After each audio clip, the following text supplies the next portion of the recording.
हजारों ख्वाहिशें ऐसी कि हर ख्वाहिश पर दम निकले। अस्सलाम वालेकुम नाजरीन, मैं हूं सलमान हैदर और आप देख रहे हैं न्यूज़ स्पेशल। मौजू कुछ और है, लेकिन असद उमर पर बात नहीं की जाए तो शायद ज्यादती होगी। साबिक वजीर खजाना हो गए हैं असद उमर। काबीना में यूं कहिए कि रीशफलिंग का आगाज हो चुका है। वज़ीर आज़म इमरान खान ने अपनी टीम के सबसे अहम खिलाड़ी असद उमर से उनकी वजारत ले ली है, या यूं कहें कि कुर्बानी मांग ली है। खैर, मुआशी सियासी महाज में बहरानों में गिरे कप्तान की तब्दीली सरकार ने मुखालफिन को तनकीद का एक बड़ा मवाद दे दिया है। इसीलिए चाहे पीपल्स पार्टी हो या मुस्लिम लीग नून हो और या जमीयत उलमा इस्लाम, सब मुसलसल तनकीद कर रहे हैं। शायद बनता भी है। और अब सवाल तो उठेंगे कि क्या असद उमर का वजारत खजाना से सुबकदोश होना दरअसल एतराफ़ है पाकिस्तान तहरीक इंसाफ की हुकूमत का कि मुआशी हालात ठीक करने में वो नाकाम नज़र आई है। क्या असद उमर की जो तब्दीली है ये मुआशी बहरान का वाहिद हल है? कुछ और ऑप्शंस भी हमारे पास हैं।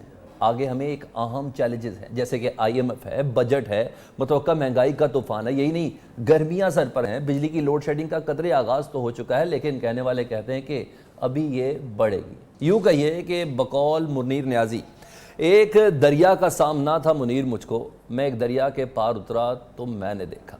जी हाँ, अभी मेरे वज़ीर आज़म को इश्क के इम्तिहान और भी हैं। इक़्तिदार नारों और दावों का नाम नहीं है, बल्कि कांटों की सेज है। और मेरा ख्याल है कि 8 माह बाद वज़ीर आज़म इमरान खान साहब को समझ आ गई होगी। लेकिन तस्वीर का एक दूसरा रुख भी है जिसकी किसी हद तक सताइश करना ज़रूरी है। वो रुख क्या है कि इमरान खान ने एक बार फिर आज के इस इक़दाम से साबित किया है कि वो सियासतदान नहीं है, दरअसल वो लीडर है। और लीडर की तरह उन्होंने एक बड़ा फैसला लिया है। उन्होंने परफॉर्मेंस ना देने पर अपने अहम तरीन वजीर असद उमर को हटा दिया, यूं कहिए बोल्ड कर दिया। यह एक ऐसा फैसला जिसने साबित किया है कि इमरान खान साहब समझौता नहीं करते। इससे कबल हमें इस बात का अंदाजा हुआ था कि इलेक्शन से चंद माह कबल ही इमरान खान साहब ने खैबर पख्तूनख्वा से ताल्लुक़ रखने वाले कुछ असम्बली मेंबरान की मेंबरशिप ही ख़त्म कर दी थी। ये वो मौका था जब शायद उन असम्बली मेंबरान की ज़रूरत इमरान खान साहब को अपने बच्चों से ज़्यादा थी, लेकिन उनका मानना था कि करप्शन किसी सूरत बर्दाश्त नहीं होगी। उसके बाद हम एक्सपेक्ट कर रहे थे कि शायद आने वाले वक्त में जब हुकूमत इन्हें मिलेगी तो इसी तरह के इकदाम उठाए जाएंगे, और ऐसा ही हुआ, क्योंकि उनका अज़्म जो है वो सिर्फ तब्दीली है। तब्दीली जैसी भी हो, आवाम की हालत बदलनी चाहिए। वो हर मौके पर यही कहते हैं, कुछ भी करना पड़े, जितनी भी तनकीद होती रहे, मुखालफिन जो मर्जी कहते रहें, कहने दें, मकसद सिर्फ और सिर्फ पाकिस्तान है और पाकिस्तान की मईशत का सुधार है। कम से कम आज के इस एक्ट से अंदाज़ा हुआ कि अवाम का दर्द, तकलीफ, महंगाई से रिलेटेड तमाम मामला कहीं ना कहीं वज़ीर-ए-आज़म पाकिस्तान इमरान खान को महसूस हो रहे थे। पाकिस्तान को मुआशी कर्ज हर लिहाज से मजबूत बनाना है। खान साहब ये भी हमेशा दावा भी करते हैं और इस अज़्म का इजहार भी करते हैं, चाहे काबीना के अहम वज़रा बदलने पड़े। वज़ीर-ए-आज़म इमरान खान ने एक बार फिर साबित किया कि उनके लिए तनकीद किसी तौर पर भी बिल्कुल मायने नहीं रखती। अपनी तब्दीली के एजेंडे से वो पीछे हटने वाले नहीं हैं। तनकीद करने वाले तनकीद कर रहे हैं, लेकिन नाज़रीन ये दूसरा नुक्ता नज़र पेश करना बहुत ही लाजिम था। इस वजारत के और इस वजारत से रिलेटेड जो डिपार्टमेंट्स हैं उनके कारनामे क्या हैं, इस पर भी बात करेंगे। ये एक अहम मौजू है आज का। सुई गैस का डिपार्टमेंट, ओगरा का डिपार्टमेंट किस तरह आवाम की जेबों में सुराख कर रहा है, अहम टॉपिक इस ब्रेक के बाद शेयर करेंगे।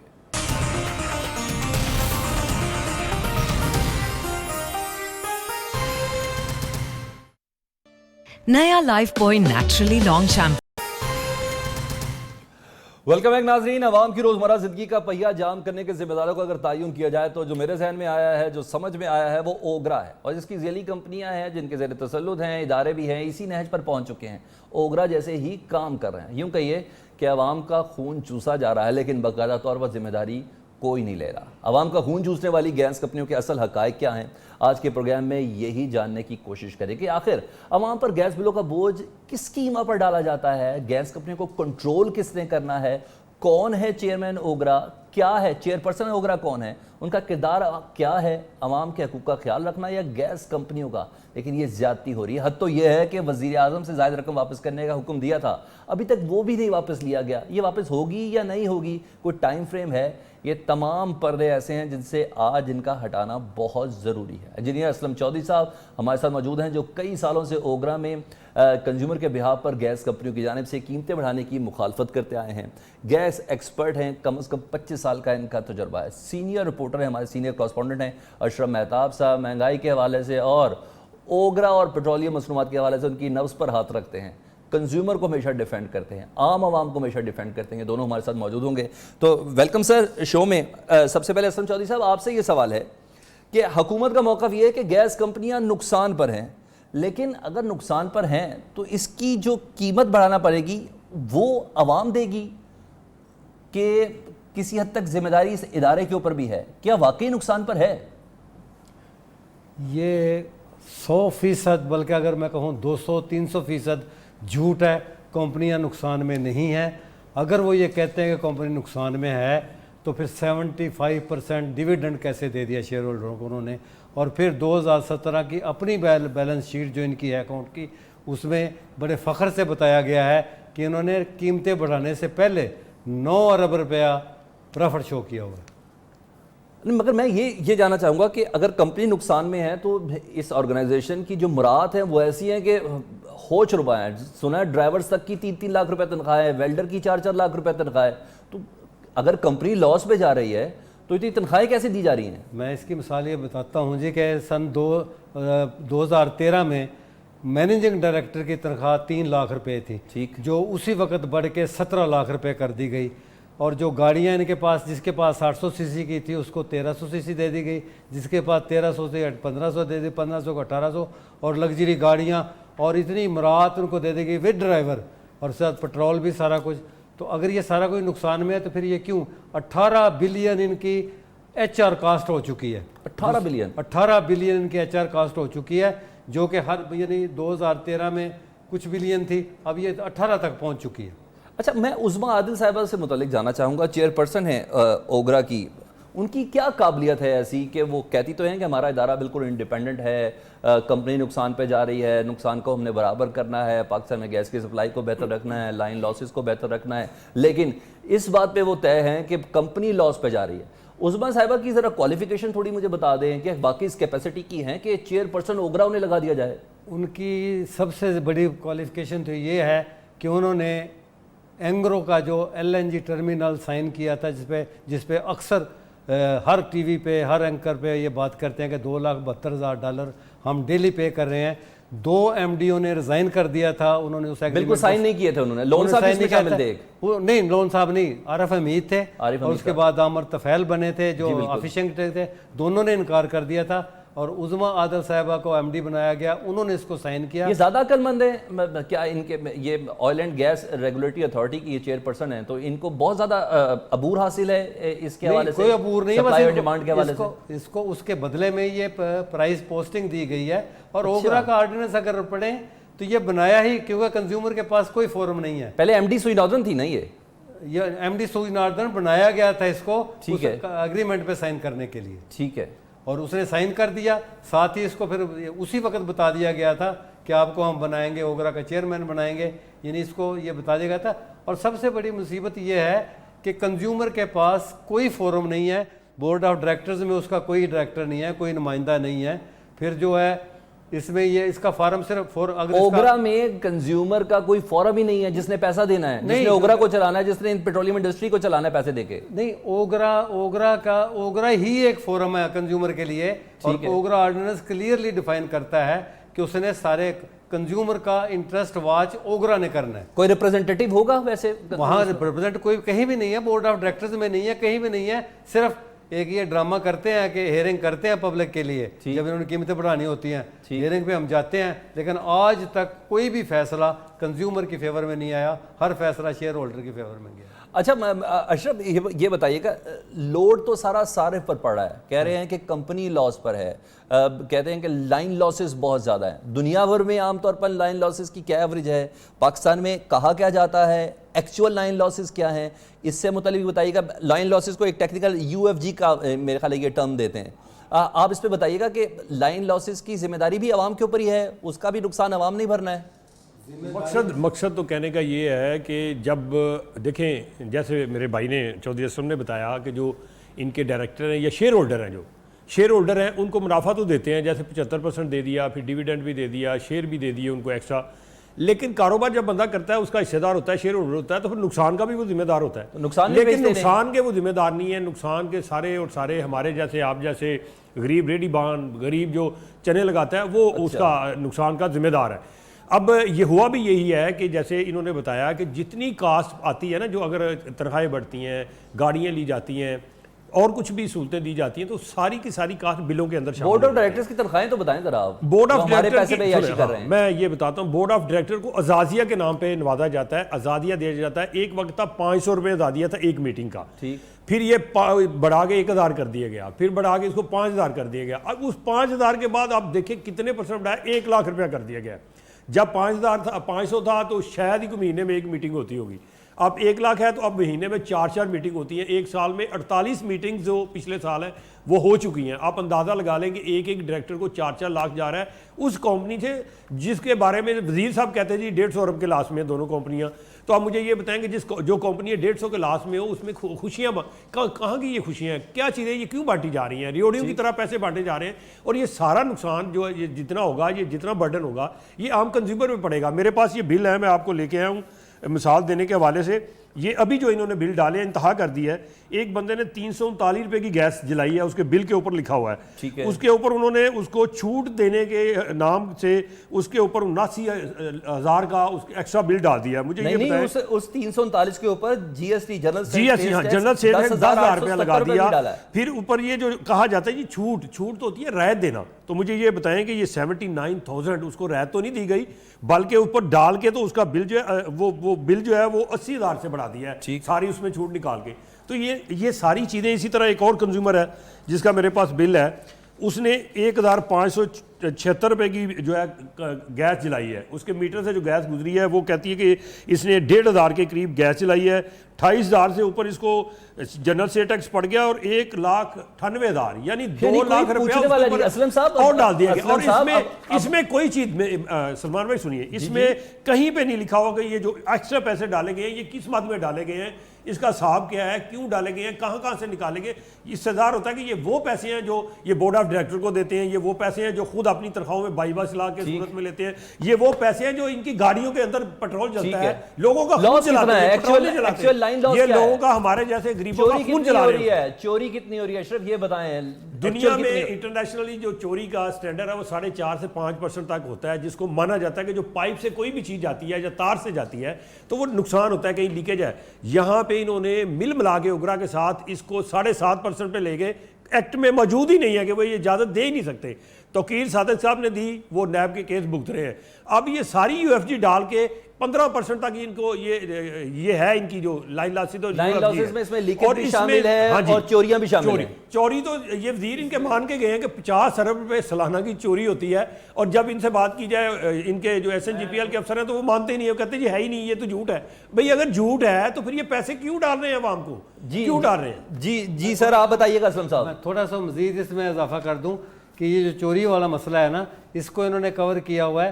हालांकि यानी इन्होंने प्रेशर फैक्टर लगा के जो हमारा सेल्स कंट्रैक्ट है उसकी क्लास 10(3) है, उसमें क्लियर कट लिखा है कि प्रेशर के साथ अगर प्रेशर फैक्टर लगाएंगे ये तो टेम्परेचर फैक्टर भी लगेगा, क्योंकि आपको पता है गर्मियों में यहाँ टेम्परेचर जो है वो कितना हो जाता है। इन्होंने प्रेशर फैक्टर लगा दिया है, जबकि उसमें कंज्यूमर जिम्मेदार नहीं है। इन्होंने प्रेशर फैक्टर लगा के 6 से 9% तक का फ़ायदा पहुँचा दिया है शेयर होल्डरों को। और अच्छा, 2017 में ना इन्होंने एक डॉक्यूमेंट सामने प्लेस किया था, सुई नॉर्दर्न ने, अगर सर पर्टिकुलर सुई नॉर्दर्न को देखें तो उस वक्त कहा था कि ये कंपनी प्रॉफिट में है। ऐसा क्या हो गया 1 साल में? और उस वक्त अभी कीमतें नहीं बढ़ी थी। ये क्या हो गया जिसकी बिना पर आवाम की जेबों पर हाथ साफ किया जा रहा है, बिल आसमानों से बातें कर रहे हैं और कहा जा रहा है बजट से पहले दोबारा इस पर मजीद इजाफा भी होना है। 142% बढ़ चुकी है और अभी मजीद होना है। मैं यही तो अर्ज कर रहा हूँ कि जो गैस की प्राइस है जहाँ से ये खरीदते हैं वो कभी भी आज तक 18%, मैक्सिमम 18% से बढ़ी। आपने आवाज बुलंद की, इन्हें पूछेगा कौन? 18%। मैं वो तो बता ये प्राइम मिनिस्टर को चीट करते हैं, मिसलीड करते हैं गवर्नमेंट को। लास्ट में है ही नहीं। मैं तो एग्री नहीं करता कि कंपनी लास्ट में है। अगर लास्ट में है तो डिविडेंड कहाँ से दे दिया, गाड़ियों की कैपेसिटी कहाँ से बढ़ा दी, तनख्वाहें इतनी 100 गुना क्यों बढ़ गई, HR कास्ट 18 बिलियन पे कैसे पहुंच गई, स्टाफ जो पहले 3,000 था 6,000 था अब 9,000 पे पहुंच गया। ये HR कास्ट के साथ इनकी ऑपरेशनल कास्ट डालें तो ये 13 में जो 16 अरब रुपया होती थी, अब ये 32 अरब पे चली गई है। मुझे ये बताएं, अगर कंपनी लॉस में है तो भाई ये कहाँ से बढ़ गई, किस लिए बढ़ा रहे हैं? अपनी जेबें गर्म कर रहे हैं, लोगों की जेबों पे डाका डाल के अगर अपनी जेबें गर्म करनी है आपने, तो इसका हिसाब को कहीं तो देना पड़ेगा। या आप चीट कर लेंगे, अब कंज्यूमर का गैस की सप्लाई रखने के लिए इन्होंने LNG का भी ठेका दिया है। उन्होंने कहा बेसिकली सुई नॉर्दर्न या सुई सदर्न पे इतना लोड है कि हमें LNG की हेल्प लेनी पड़ रही है। ये वाला कॉन्ट्रैक्ट सही है? आपने इस पे बात की कभी? नहीं, LNG का जो है LNG जो इंपोर्ट हुई है ना, उसमें भी ड्रामा हुआ है। उसमें भी जो है ना, उसमें ड्रामा ये हुआ है कि मैं बताऊं कि शायद खान अब्बासी साहब थे ना इसमें, मैं उसी के ज़माने में हुआ है ना। RLNG जो है ना वो पेट्रोलियम प्रोडक्ट नहीं है, और उसको PSO को इन्वॉल्व करने के लिए शाहिद खान अब्बासी साहब ने उसको petroleum product gas product declare कर दिया, जबकि PSO के पास गैस हैंडल करने का लाइसेंस ही नहीं है ओगरा के कानून के मुताबिक। फिर नंबर 2, 22 साल पहले एक कंपनी बनाई गई थी ISGSL, जो 22 साल से बेकार बैठी है। उसका मैंडेट ही यही था बाहर से गैस इंपोर्ट करना, उसको देने की बजाय। और उस कंपनी में 51% शेयर उसका SHGC का है, 49% शेयर SNGP का है, जो 22 साल से उसके खर्चे उठा रही हैं दोनों कंपनियां। वो भी कंज्यूमर को पड़ रहा है, लेकिन PSO को चूंकि फायदा पहुंचाना था या इन्होंने अपने मुफाद उठाने थे, PSO को इन्वॉल्व किया कि जबकि PSO ऑथोराइज ही नहीं है गैस को हैंडल करने के लिए। ठीक, अशरफ आवाम को क्या मशवरा देंगे? बिलबिला रहे हैं, कीमतें बहुत ज्यादा बढ़ चुकी हैं, वो क्या करें? क्या कोई सारे काम छोड़ के ओगरा के दफ्तर के बाहर एहतजाज करें, सुई नॉर्दर्न के दफ्तर के बाहर एहतजाज करें? उनके पास ऑप्शन कोई नहीं है, ऑप्शन कोई नहीं रहा। अगर कोई और कंपनी हो कंपटीशन। मसला तो ये है कि वो ये चाह रहे हैं, मेरा जो जहाँ तक मैंने तहकीक किया, ये चाह रहे हैं कि जो गैस है, कुदरती गैस है, इसके एक्ट में अगर देखें तो नंबर 1 प्रायोरिटी घरेलू सारफ है, लेकिन यहाँ पे आगे वो बेचारा सबसे नीचे चला गया, क्योंकि जो 5वें नंबर पे जो बरामदी सनत थी वो 5वें नंबर थी, उसको नंबर 1 पे ले आए। उनकी कीमतें फिक्स कर दी गई हैं। जब भी कीमतें बढ़ती हैं उन पे कोई असर नहीं पड़ेगा, क्योंकि वो बरामदी सनत है। उन्होंने डॉलर कमाने, डॉलर कमा के कौन से गरीबों पे लगाने हैं यार? उन्होंने डॉलर कमा के या तो आपको देंगे या अपने खजाने भरेंगे। वो डॉलर से कन्वर्ट करेंगे रुपयों में, तो फिर उसके बाद वो इन्वेस्टमेंट या तो करें ना उसमें फिनिश गुड की तरफ जाएं। बहुत से कम ऐसे टेक्सटाइलर हैं या ऐसे वो सनतें हैं जो सिर्फ धागा बना के बेचती हैं, सादा कपड़ा बना के बेचती हैं। बेचते ये ऐसा ही करती हैं ना, उनको फिनिश गुड करते हैं, यानी कि उसको आखिरी हद तक नहीं ले जाते। तो ये सारा बोझ जो वहां पे डाला जा रहा है, उनके घरों में भी गैस चल रही है, उनके घरों में गीजर भी हैं, चूल्हे भी हैं। गरीब का एक चूल्हा है वो भी बंद करने के चक्कर में है, और ये चाहते हैं कि गरीब जो पुराने जमाने में जाए लकड़ियां जलाए, कोयले जलाए, या फिर जो LPG है महंगी वो इस्तेमाल करें। मुझे ये बताएं कहाँ का इंसाफ है? ये कहते हैं म्यारे जिंदगी बुलंद करना है, ये कौन सा म्यारे जिंदगी गरीब का बुलंद करेंगे कि सारा कुछ उठा के अमीरों के घरों में? गैस चोरी में सुई गैस डिपार्टमेंट के लोग शामिल होते हैं, यूनियन वाले शामिल होते हैं, ये हिस्सा ऊपर तक जाता है। सलमान, इसके बगैर चोरी नहीं हो सकती। जो गैस लाइन है उसके अंदर प्रेशर इतना होता है कि मैं या आम आदमी उसको फाड़ के अपना पाइप ही नहीं लगा सकता। वो मखसूस हालात होते हैं। वो किन के पास होते हैं? या इनके पास होते हैं या इनकी ठेकेदारों के पास होते हैं। तो ये मिल मिला के सारे ये चोरी करवाते हैं और अपनी जेबें भरते हैं, अपने मोहल्लात तमीर करते हैं। बाहर इन्होंने नेशनलिटी ली हुई है, बाहर रहते हैं। हालांकि कानून है सुप्रीम कोर्ट का कि जो जिसने नेशनलिटी ली है उसको किसी अहम ओहदे पे ना रखे। के अंदर सबको जा रहा है, जिनके सारे के बच्चे बाहर रहते हैं, बाहर ही सारा माल वो लेके जा रहे हैं, कोई उनको पूछने वाला नहीं। जी असलम साहब, आप रिस्पॉन्ड कर रहे थे प्लीज। इसमें थोड़ा सा मैं ये इजाफा करूं कि इसके लिए चोरी को कंट्रोल करने के लिए इनसे पूछा जाए कि इख्तियार किसका है, कंपनी का या कंज्यूमर का? कंपनी के पास सारे हैं। इन्होंने आज तक कभी सीरियसली कोशिश नहीं की, और ये मैं इनको चैलेंज करता हूँ कि ये कमेटी बनाए जिसमें प्राइवेट सेक्टर से मुझे लें या किसी और को लें, प्राइवेट सेक्टर से बनाए, फिर हम बताते हैं कि कंट्रोल कैसे होती है। इनका कोई आज तक, ये ओगरा में 7 साल से पूछ रहा हूँ कि इन्हें क्या किया है इन्होंने चोरी रोकने के लिए। मेरा एक छोटा सा टेक्निकल सा बड़ा मासूमाना सा सवाल है कि जब कंपनी लॉस पे जा रही है, सो कॉल्ड, आप लोगों का मानना यह है कि कंपनी लॉस पे नहीं जा रही, क्योंकि 2017 में इन्होंने अच्छा खासा प्रॉफिट शो किया था, अराउंड 80 बिलियन। ये बताइएगा, जब कंपनी लॉस पे जा रही है तो जो लॉस का जो पैसा है वो तो आवाम से, कंज्यूमर से लिया जाता है, तो जो शेयर होल्डर्स हैं उनको किस बिना पर प्रॉफिट दिया जाता है? उनसे लॉस के पैसे क्यों नहीं लिए जाते? आवाम का क्या कसूर है? वो तो शेयर होल्डर्स के जेब से जाना चाहिए कि आवाम को देने चाहिए वो पैसे। मैंने रिसेंट हियरिंग में ओगरा की चेयरपर्सन को ये कहा है कि आप ये लॉस जो है ना शेयर होल्डर को कन्वर्ट करें, देखें 1 महीने में चोरी रुक जाएगी, UFG कम हो जाएगी। क्योंकि उनको फर्क क्यों नहीं पड़ता? अभी तो और भी इनका एक और तरीका है कि जो बिल्कुल ये पाइप बिछाए जा रहे हैं, गैस है या नहीं है, गैस की सेल कम हो रही है, खर्चे इनके बढ़ रहे हैं। आप देखें इनका कभी चार्ट अगर देखें, थोड़ा सा गौर करें तो गैस की सेल कम हो रही है, मैन पावर बढ़ रही है, तनख्वाहें बढ़ रही हैं, तो लेकिन गैस इनके पास है नहीं बेचने के लिए। और फिर ये जो एसेट्स बिल्कुल यानी इनएफिशिएंट एसेट्स इनको ये और उनको अलाउ कर देती है ओगरा, उसका फ़ायदा है। उसका नुकसान कंज्यूमर को ये है कि शेयर होल्डर को हर उस एसेट के ऊपर जो ये ओगरा अप्रूव करती है 17.5% प्रॉफिट भी मिलता है। ये प्राडो, लैंड क्रूजर, विगो डाले, 1300 सीसी गाड़ियां, 1800 सीसी गाड़ियां, ये कहां से मिल रही हैं? ये हमारी जेबों से जा रही है। इनको लैंड क्रूजर छोड़े, बुलेट प्रूफ गाड़ियां तक इन्होंने बनवाई हैं। अच्छा। मैं ये कहता हूं, मुझे बजाय जो MD SNGPL है उसका किस दहशतगर्द तंजीम के साथ उसका कोई लेन देन है या मुकमका है या कोई उनके साथ दुश्मनी है, तो ये भी हुआ है माजी में कि वो जो गाड़ियाँ थी उनको दोबारा कन्वर्ट कराया गया और बुलेट प्रूफ के तौर पे करवाया गया। पेट्रोल भी ज़्यादा जलाती हैं वो जो बुलेट प्रूफ गाड़ियाँ बनवाई गई।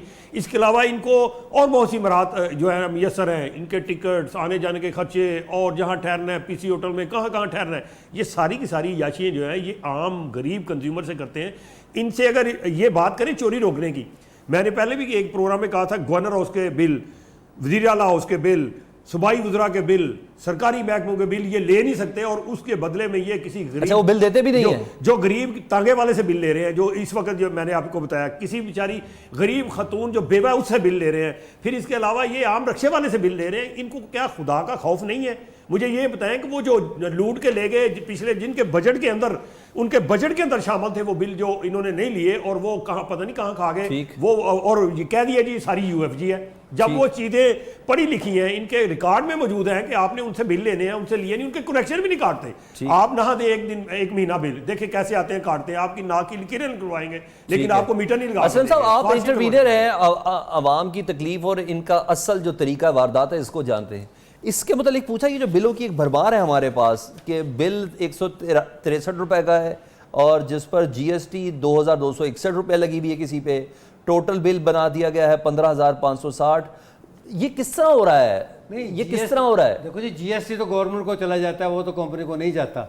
163 रुपए की बिजली इस्तेमाल करके 2261 रुपए का GST दे रहे हैं हम लोग। हाँ जी बिल्कुल, मतलब उसको देखे ना, उन्होंने इस तरह फार्मूला बनाया हुआ है कि आपको, मुझको समझ नहीं आती। मुझे तो किसी फार्मूले की समझ नहीं। जैसे मैं पहला बिल बताऊं, एक सेकंड पहला बिल बनाऊं, 339 रुपए बिल है, उसका जो GST है वो 10,877 है। ये कौन सी रेशो है? ये रेशो नीचे जो उन्होंने बिल डाला है ना, नीचे जो उन्होंने छूट के नाम पे और तस्हीह के नाम पे वो बिल डाला है, रिबेट का नाम, जिसको रिबेट आप समझते हैं, रिबेट होता है किसी को फायदा देना। ये फायदा दे रहे हैं, ये तो नुकसान कर रहे हैं। उसको मिला के फिर उससे कभी ना कभी देंगे, फिर ये फायदा कभी ना कभी देंगे।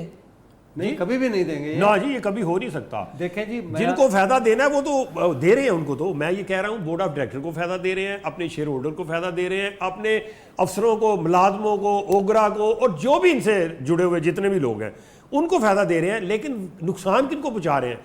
असल में एक दुकानदार है, उसके पास अगर गाहक नहीं आता, उसकी बिक्री नहीं होती तो दुकान बंद हो जाएगी। साथ साथ इनका जो है वो हम है, लेकिन हमें इंतजाम करने चले साहब ये कोई आंसर करें, मुझे ब्रेक लेनी है। असलम साहब ये बताइएगा, लाइन लॉसेस जिसको हम टेक्निकल वर्ड में UFG बोलते हैं ये लोग, इसको कम करने का क्या तरीका है? इसके जी बहुत सारे तरीके, सॉलिड तरीका बताइएगा। इसका सबसे मैं आपको आम पब्लिक के लिए कि आसान से आसान तरीका बता देता हूँ कि जहाँ इनके हर इलाके में इन्होंने एक स्टेशन लगाया होता है बड़ा, जिसको ये TBS वगैरह कहते हैं, वहाँ से आगे गैस डिस्ट्रीब्यूट होती है दूसरे शहरों को।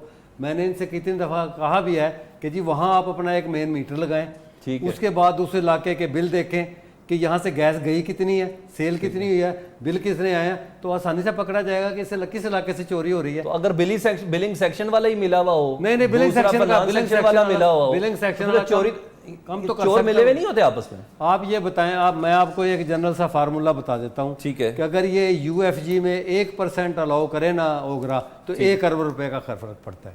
ठीक, तो आप ये देखें कितने अरब रुपए ये इनका फायदा। बहुत शुक्रिया मोहम्मद असलम चौधरी साहब। अशरफ मेहताब हमारे साथ मौजूद थे। बहरहाल इन गुफ्तगू का लुबे-लुबाब यही निकला है कि ओगरा को होश के नाखून लेने चाहिए। ये कंपनी किसी तौर पर भी लॉस में नहीं है। अगर लॉस में है तो इस लॉस का जो नुकसान है वो आवाम को नहीं भुगतना, बल्कि उन लोगों को भुगतना है जो शेयर होल्डर्स हैं, लेकिन प्रॉफिट में वो पूरे पार्टनर हैं, लॉस में नहीं। लॉस में सिर्फ और सिर्फ आवाम है। यहाँ एक ब्रेक के बाद दोबारा हाजिर होते हैं।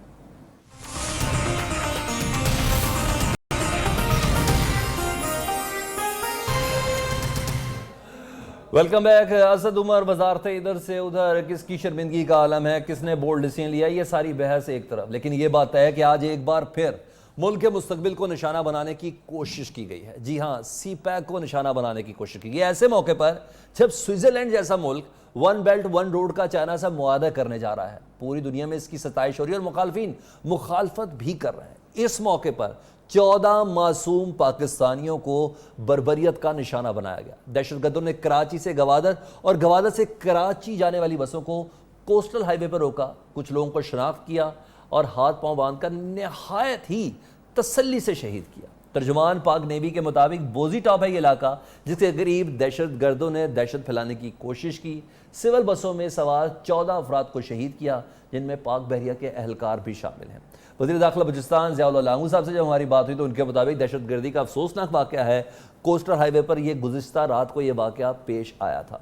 वज़ीर दाखिला बलूचिस्तान के मुताबिक मुलज़मान की गिरफ्तारी के लिए टीमें बना दी गई हैं, अवाम की जानो माल की हिफाजत की जा रही है और बलूचिस्तान में दहशतगर्दों को किसी सूरत माफ़ नहीं किया जाएगा। यही दर्द वज़ीर आज़म पाकिस्तान जनाब इमरान खान साहब ने भी महसूस किया। उन्होंने दहशतगर्द के हमले की भरपूर अल्फाज में मजम्मत की, वाक़े की रिपोर्ट भी तलब की। वज़ीर आला बलूचिस्तान ने भी वाक़े को सूबे की तरक्की के खिलाफ साजिश करार दिया है। जबकि वज़ीर इत्तलात फवाद चौधरी साहब कहते हैं कि पहले हज़ारा बरादरी पर हमला, फिर हयाताबाद में कलदम जमात की कार्रवाई और आज नहते शहरियों का कत्ल। उनका कहना था ट्वीट में कि ये दरअसल एक पैटर्न है। बहरहाल आज़म का इजहार तो वो भी कर रहे हैं कि मुलविस अफराद को मिसाल इबरत बनाएंगे। हमारी सिक्योरिटी फोर्सेज अलर्ट हैं, कोई इस बात में शक भी नहीं है। इस तरह के हमले होते रहते हैं लेकिन इसका तदारक करना है, ये एक अहम मामला है। बात कर लेते हैं काजिम मेंगल से, हमारे ब्यूरो चीफ हैं कोयटा, जिस मामले पर नजर रखे हुए हैं। जी काजिम साहब, ये बताइएगा कोस्टल हाईवे बिजी बरी बाईपास ये कितना सेंसिटिव है ये इलाका? क्योंकि आमतौर पे हमने सुना था कि यहाँ कॉन्वॉय की शक्ल में बलूचिस्तान के कुछ ऐसे इलाके सेंसिटिव हैं कोस्टल हाईवे पे जहाँ कॉन्वॉय की शक्ल में लेके जाया जाता है सिक्योरिटी के अंदर।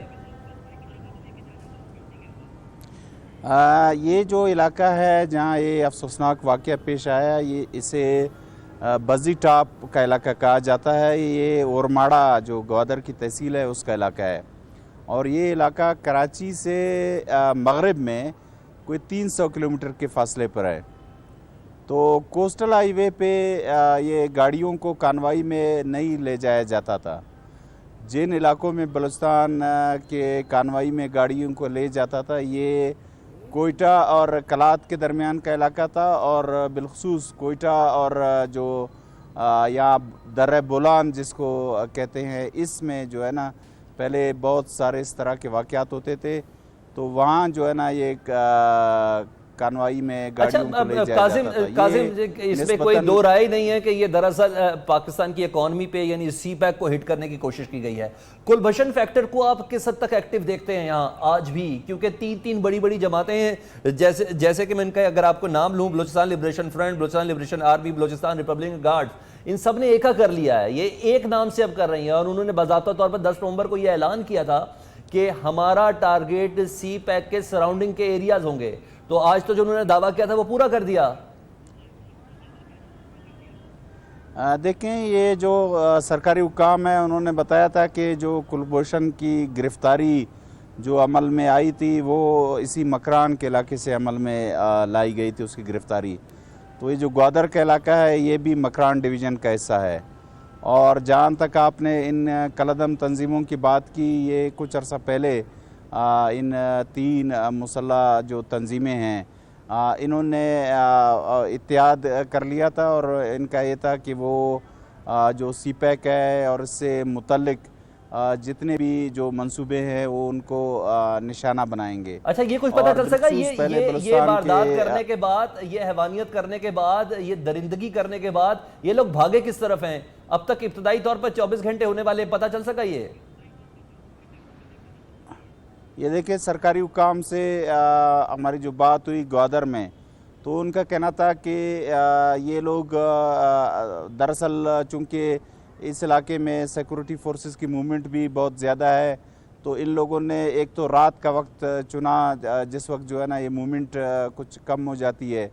और दूसरी बात यह है कि ये भी जो सरकारी हुकाम है उनका ये भी कहना है कि ये लोग जो मुसल्लह लोग थे उन्होंने बेस बदला था और जो सिक्योरिटी फोर्सेस की वर्दियां हैं उसी तरह की जो है ना वर्दी में मलबूस थे।